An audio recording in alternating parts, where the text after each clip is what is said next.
I think we've all heard the book was better than the movie, at least once in our lives. And it's no secret that readers are usually disappointed with movie adaptations. But what about video game adaptations? There aren't many big ones out there that claim to be adaptations rather than inspired by, but Metro 2033 is one of them. Hello, I'm Amelia. I'm an indie author, and even though I'm mostly a reader, I do also enjoy playing video games from time to time. Now, I won't get out of the way that I usually prefer like puzzle or story-driven games. Not like Candy Crush puzzle, but think early Tomb Raider puzzle. And I'm really bad at first-person shooter games. So I played this game on easy, and I just want to mention that in case there are some differences in, like, if some things aren't there in the easy mode. And that's also probably why I did not get the good ending. I did look it up though, so I will cover that. Speaking of endings, I usually try to avoid spoilers on this channel as much as possible, but this comparison will have spoilers for both the book and the game, so just tread carefully, okay? So let's start where my heart lies, with the book. Metro 2033 by Dmitry Glukhovsky is a post-apocalyptic dystopian novel set in Moscow, Russia, or more specifically the Moscow metro system. And yes, the year is 2033. The surface has been poisoned by a nuclear war 20 years before the book takes place, so humanity has moved into the metro tunnels and formed civilizations at the different metro stations. But while most stations are decently safe, the tunnels are haunted by things that are not quite human. Traveling between stations is dangerous, but when his station is instilled with fear from creatures more dangerous than any other, 20-year-old Artyom is sent across the metro in search for help. So the novel starts with what's basically an infodump chapter, where the main character and a bunch of other dudes are standing guard at one of the outposts, and standing around the fire and telling stories and rumors they've heard about the metro system and things going on at other stations. The first chapter also ends with one of them adopting a puppy that comes running and kind of scares the shit out of these men. And as much as I dislike infodumps, especially like at the start of a book, I really think this one did it really well, and it really gives the feeling of just sitting around the fire with your peers, listening to their stories, some true, some just rumors, and some completely bullshit, but it just felt kind of personal and friendly, and that was true for pretty much the whole book. We closely follow Artyom in his head, and this boy thinks a lot. And that is one of the things that I really liked with this book. We get to see this young man's reactions to everything that's happening to him. From leaving home to his first time killing another human, finding out more about his past, being captured by what could probably be the antagonists of Wrong Turn, and just his thoughts on the people he meets and just everything that's happening to him. And like the three things that really stuck with me from this book the most was Artyom's fear of rats, which I will talk about in a minute, his thoughts about death, both after killing a Nazi and like his thoughts on that he should probably feel bad about killing another human being, but he doesn't, and like that mental struggle, but also when they capture him and he's about to be executed and he is kind of starved for both water and food. And third, And third is when he's on the surface and takes cover inside an old apartment and finds a photograph of his mother and himself, and like realizes that this is where he was born. Like, he accidentally takes cover in his, like, maybe not childhood home because he was basically a baby, but like this is where his mother lived, and it was just such an emotional thing, and he brings this photograph with him after that. He almost loses it, but he gets it back, and like that connection and realization was really beautiful, and it's one of those things that I like still think about when I think about this book. So okay, I really like this novel. So I had high hopes for the video game adaptation. And while the game series has grown quite a bit and even gotten like remakes, I will be comparing the book to the first game adaptation from 2010. So the book is amazing. How does the video game hold up? The main character in the game is the same, or at least has the same name and shares kind of the same relations and stories. Artyom is from the exhibition station, or ВДНХ. but in the game that's about all the backstory we get about him, and that he collects postcards, which I'm pretty sure he did in the book. I believe I have memories of it, but I did not find it when I just looked back because that was such a small thing, especially compared to other things from the book that were left out, like the rats. In the book, Artyom lives at ВДНХ. with his stepfather, Sukhoi, or Uncle Sasha, which I for the longest time was so confused in the game why they call him Alex, until I learned that Sasha is a Russian nickname for Alexander, so it made more sense. And Artyom is old enough to have lived above ground, but not old enough to actually remember it. He hasn't gone far from his station, and he admires like the stalkers that go above ground and gather things. He's also often haunted by nightmares and terrified of rats. One of these two things I found was really well implemented, while the other wasn't. My boy has some weird dreams, from dead people talking to him to alternative scenarios and weird voices. The game did kind of honor that and turn those nightmares into visions instead. They weren't in the same number or scale as in the book, but I did find that they were implemented really well and was like they had the right vibe and strangeness from, you know, dreams.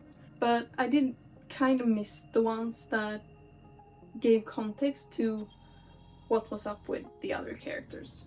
But we can talk about those later. My biggest beef with the game, if you haven't noticed, is the rats. Artyom's fear of rats was a really big thing in the book. His former station, because he had a former station in the book, was attacked by a sea of them who just drowned and ate everyone. He was the only survivor, and Sukhoi really just like managed to grab him from his mother while she was devoured by the sea of rats. Yeah, his fear makes sense. I was almost traumatized reading it. But Game Artyom, he just walks right over them. And like, what bothers me the most is that they made the game rats terrifying. Like, look at them. They are gigantic. And I don't think I'm unreasonable. Like, I understand that you may not want the rats as enemies in the game, because compared to some of the other enemies, they would be really lame. But I would have liked at least a tiny tiny sign of discomfort around them. A step aside, an extra breath, just something small. I would have even been satisfied with just creep sound near them, like with the glowing mushrooms.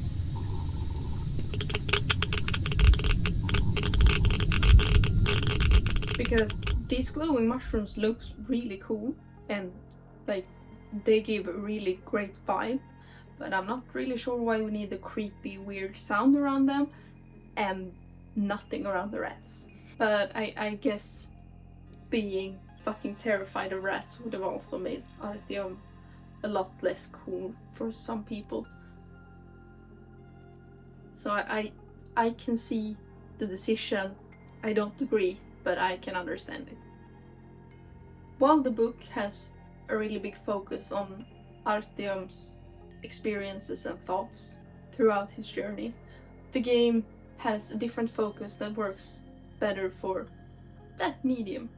Like, this isn't a story game, not mainly. It feels more like an action FPS game with a great atmosphere, and I actually think they embraced it really well. The developers have taken the things from the book that they could make the best use of in the game, and that isn't long drawn thoughts and moral dilemmas. Those things work great in the book because the medium allows for it more. But the game isn't trying to completely follow the book. Sure, the big plot points in the journey are there, and some of the big characters are there, but as soon as we leave exhibition, it's a different route. Like, literally. And I think that's a great way to take one piece of art and adjust it to this other art form, but still keeping the core of it. Apart from the main character, the big thing in Metro 2033 is the vibes and environment. It's a great mix of dystopian and horror, and I could really see someone reading this book and going, hey, this environment would be perfect for a game. And while I find the vibes slightly different, they are similar enough, and like I said, they cater to different mediums. The book has kind of a creepy, you can't trust anyone, not even yourself kind of vibes, while the game has more of a something is watching you and will come out and kill you when you don't expect it. And it makes perfect sense. The book can utilize thoughts and emotional reactions, while the game can utilize sound and visual effects more. And it does that really well. Especially the library part had my heart racing. It's not for the easily frightened.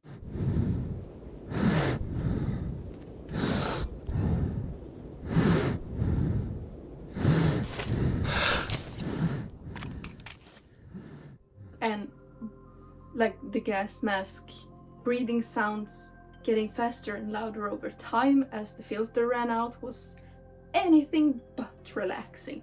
And while I imagined some of the stations different, the Moscow metro is very much a real place, and the game does make it justice, at least judging from pictures I've seen of the metro. Even the grandness is kept in some of the stations. Tell me this doesn't look like a palace or something. The cursed station was one place I was a little bit disappointed by, though. I liked that part of the game, it was fun, but I don't think it lived up to the book. In the game, we go there and have to help defend the station by going out to find explosives and blow up a tunnel. In the book, the station is more of a temporary stopping. It's a temporary stopping place where people wait until they have enough people to go through the tunnel past it. The tunnel that isn't blown up and turned into a grave pit is a tunnel where small groups of people or people going alone don't make it out. They're gone. no sign of them. But if you have a big enough group to go through, you're safe. Nothing happens. And like, if that doesn't give you the creeps, I don't know what will. Like, that's... Whew.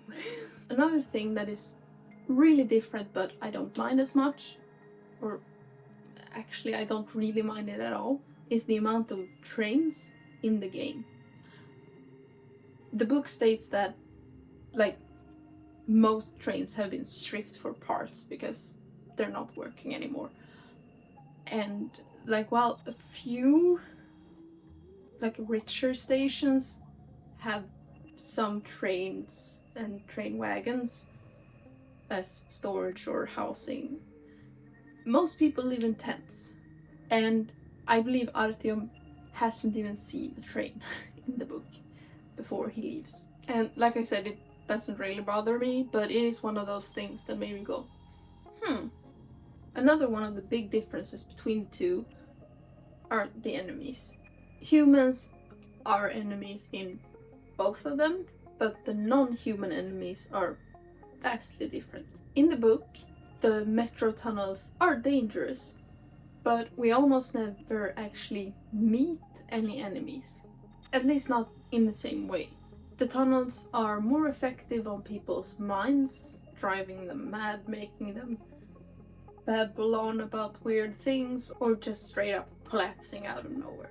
This would probably make for a pretty bad shooter game though. So while the book mentioned some goblin-like creatures, the game has a few different kinds of them. I especially like the anomalies and that big thing near the end, the one attached to the reactor thing. But I also like the design of the rest of them. They fit the vibe really well, and the ones on the surface are really close to what I imagined them to be. Apart from the dark ones, because I did not have a mental image of them.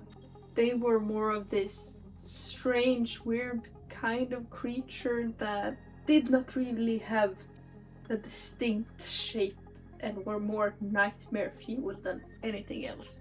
But I do think they fit the vague description that was given in the book, and they are kind of uncertain even in the game.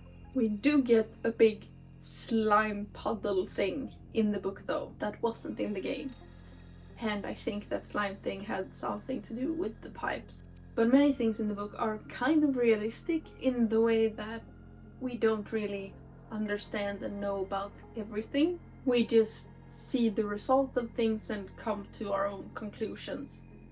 And so does our characters. So I don't want to claim that the big slime thing was what's in the pipes. But it did drive people mad and had people jump into it, so there was actually a scene, and this was one of the events where there was a train. They took cover on top of a train, and the group were kind of singing to keep themselves sane and holding hands. It was kind of cute, actually, despite the slime thing coming closer and luring them in like a siren. But while I really like the pipe horrors that is in the book, I can't imagine how they would have implemented them in a game format. At least not to make them as frightening as they were in the book. There are hints of it, like when we're with the character Bourbon, he starts making moves on the door, and after reading the book I thought he would collapse and die right there. But while his death occurs in both the game and the book, they are very different, and I personally think the game version was kind of boring. He gets shot instead of starting to go crazy and mumbling weird things and then just collapses and bam, dead. Because pipe horrors. It might just be me, but I found that a bit more interesting. Now, Bourbon isn't the only character who shows up in both the book and the game. Some of the most important character does show up in both, though they are a little bit different between the two works. The most important one would be Hunter.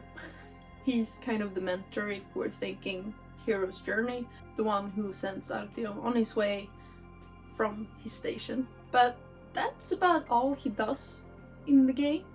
In the book, he shows up much more frequently in Artyom's dreams and kind of like guiding him and giving him hints and information to get him out of difficult situations. I also think he's some kind of weird power thing where he can't save Artyom, but it might just be luck and coincidences. We also get a dream where we see him die in the book, which kind of makes me think that the man is dead. I had also hoped that Hunter would have been as charming in the game as he is in the book. Artyom suddenly regretted that he had succumbed to Hunter's strong charms and hypnotizing gaze, that he had told him his secret and agreed to such a dangerous mission. Another important character is the character who shows up right after Bourbon's death, Khan. Does he look a lot different and more armed up than I imagined? Yes. He also feels a lot more collected and normal in the game. But otherwise he has a similar role in both. He does play a bigger role in the book, opening Artyom up to the idea of the Dark Ones not being bad, but I guess it shows up a little bit in the game, at least in my playthrough. But the game has a karma system that I managed to completely miss out on, so there could be that there are hints that I'm not seeing. The help that Artyom gets in the end is also reoccurring characters. Miller is called Melnik, but is kind of the same, while Ullman really shines in the game. Book Ullman is kind of stale and quiet, but game Ullman is a joy. And honestly, I feel like the real bad ending would be if Ullman died in the end. But Ullman lives in all scenarios. In the book, Artyom sends the missile thing into the garden where the Dark Ones live and they are believed to come from. But he realizes right after that they could have done things differently and they could have been a good thing for humanity. There is also like a short story that takes place after the book about Artyom dealing with the feelings of this realization and the mistake he made. And I haven't read all of it, I just read the preview, but it's about how everyone sees him as a hero who saved them, and he doesn't feel like he can actually tell anyone about what he realized because people wouldn't take it well, and he has to carry this alone, and he goes to the garden to like grieve. Like I said, I have only read like the sample provided, I haven't bought it yet, but the whole thing is quite depressing, and like you could feel that even in the book, like there are a lot of heavy feelings, and you know, that makes a lot of sense. We've been hinted about being able to communicate with these Dark Ones throughout the whole book. Now, I mentioned in the beginning that I don't think that either of the endings matched the book ending. Like, book Artyom would have loved the good ending, and the bad ending does match the book ending from the outside, but it didn't have that same kind of dread and weight as the book ending had. Which makes sense. Was both of them a satisfying end to the game? Absolutely. Was it a satisfying story end? Not really. I also feel like the good ending didn't have enough lead up to it to actually make sense. Maybe I just didn't get those hints, but I don't know if I hadn't read the book if I would understand why the good ending was a good ending. It just felt kind of thrown in there, like story-wise. Maybe the good ending would make sense if I had gotten those good karma point things. Now, the book and the game are different. They really are. But I feel like the developers made the decisions that they believed would work best for their art form instead of trying to replicate the book. The story is similar in an interesting setting, and they both work great for their different mediums. Would I say that you know the book if you play the game or vice versa? No. But I also believe that they focus on different things because they are made not only for different mediums but for different audiences. And while I still prefer the book, I really enjoyed the game, and I can see why it has become such a well-loved and big game. And while I would absolutely love a true to the book adaptation of my favorite books, I really think this is how adaptations are supposed to be made, by taking into consideration how the source material would work best in the new medium. To me, it feels more respectful to the source material than, say, some movie adaptations does. In cart. Thank you so much for watching, have a great adventure, and I hope to see you in the next video. Bye!